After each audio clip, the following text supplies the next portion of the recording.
खान साहब को पूरे दामन पे खुशामदीद कहता हूँ और उनको शुक्रिया अदा करता हूँ कि उन्होंने अपनी गुनाहगार मुसलमान को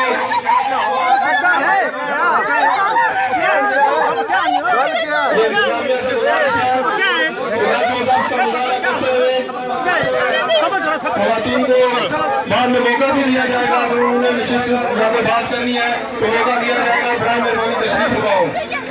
मैं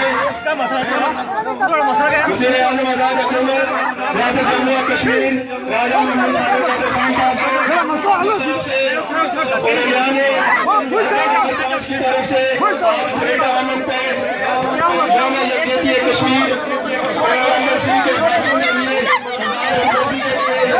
मैं उनको खुशामदीद कहता हूँ और उनको शुक्रिया अदा करता हूँ कि उन्होंने अपनी मुसलमान तशरीफ लाए।